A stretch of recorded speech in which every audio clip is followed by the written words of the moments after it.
লাইফে first time ছানার সন্দেশ বানিয়ে নিলাম। এতটা পারফেক্ট হবে ভাবতেই পারিনি। বাসায় তৈরি সন্দেশের স্বাদ দোকানের থেকেও কোনো অংশে কম হবে না। আর রেসিপি ফলো করে চটপট ঘরে সন্দেশ তৈরি করে নিতে পারেন। প্রথমেই ছানার সন্দেশ বানানোর জন্য একটা প্যানে হাফ কাপ পরিমাণ দুধ দিয়ে দিলাম, আর দিয়ে দিব আধা চা চামচ ঘি। মিষ্টির জন্য এখানে 1/3 কাপ পরিমাণ চিনি দিয়ে দিচ্ছি। চিনিটা আপনারা স্বাদ মতো দিয়ে দিবেন, আর চিনিগুলো একটু নেড়ে ছেড়ে দুধের সঙ্গে মিশিয়ে নিতে হবে।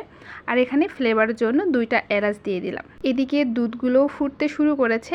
একটু নেড়ে ছেড়ে দুধ আর চিনিটা ঘন হয়ে আসলে এখানে দিয়ে দিতে হবে ছানা। এখানে আমি 2 কেজি দুধের ছানা নিয়েছি। আপনারা চাইলে ছানাগুলো আগে থেকে ম্যাশ করে দিতে পারেন, তবে ছানাগুলো আমি ম্যাশ করে দেইনি, তবে একটু প্যাচুলার সাহায্যে ভেঙে নিচ্ছি। এভাবে যদি ছানার সন্দেশ তৈরি করা যায়, দেখবেন যে ছানাগুলো একটু দলা দলা থেকে যাবে, খেতে বেশ ভালো লাগবে।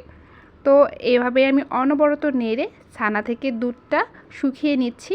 যতক্ষণ না পর্যন্ত ছানা থেকে দুধটা শুকিয়ে যাচ্ছে ততক্ষণ মতো এভাবে নেড়ে ছেড়ে দিতে হবে। আর এ পর্যায়ে যে এলাচগুলো দিয়েছিলাম ফ্লেভারের জন্য, এগুলো উঠিয়ে নিলাম।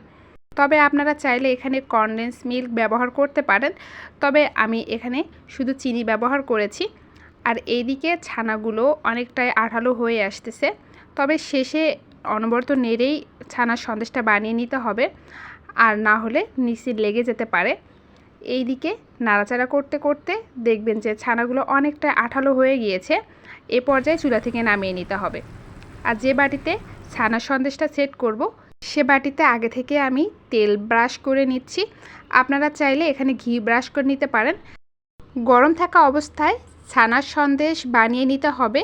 তো ছানাগুলো গরম রয়েছে, বাটিতে দিয়ে দিলাম। প্যাচুলার সাহায্যে চেপে চেপে ছানার সন্দেশটা সমান করে নিতে হবে। তবে গরম অবস্থায় এই কাজটা খুব সহজেই করা যায়, আর ঠান্ডা হয়ে গেলে অনেকটাই শক্ত হয়ে যাবে। চেষ্টা করবেন গরম অবস্থায় এই কাজটা করতে। উপর দিয়ে আমি কিশমিশ দিয়ে দিচ্ছি। আমি জয়টা সন্দেশ করব, তয়টা কিশমিশ দিয়ে দিচ্ছি। আপনারা চাইলে এর থেকে বেশি সন্দেশ করে নিতে পারেন। তাড়াতাড়ি সেট করার জন্য আমি ফ্রিজে রাখবো। আমি 30 মিনিট ফ্রিজে রেখেছিলাম।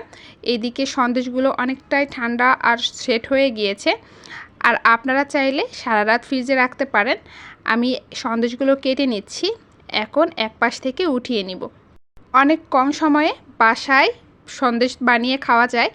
আপনারা যারা মিষ্টি খেতে পছন্দ করেন না, তারা চাইলে এভাবে সন্দেশ বানিয়ে খেতে পারবেন। এভাবে একটা প্লেটে আমি সন্দেশগুলো উঠিয়ে নিচ্ছি। আর বাসায় তৈরি সন্দেশ আমার কাছে বেশি মজা লাগে। আর বাসায় যদি বানিয়ে খাওয়া যায়, দোকান থেকে আর কিনে খেতে হবে কেন বলেন। খুব সহজেই বানিয়ে নিলাম চটপট ছানার সন্দেশ। আপনারা চাইলে আমার রেসিপি ফলো করে খুব সহজেই ছানার সন্দেশ বানিয়ে নিতে পারবেন। স্বাস্থ্যসম্মত ঘরোয়া উপকরণে খুব সহজেই এই ছানার সন্দেশটা বানিয়ে নিলাম। আশা করছি আমার এই ছানার সন্দেশ রেসিপিটা আপনাদের কাছে অনেক ভালো লেগেছে। এভাবে পাশে থাকবেন। ধন্যবাদ সবাইকে।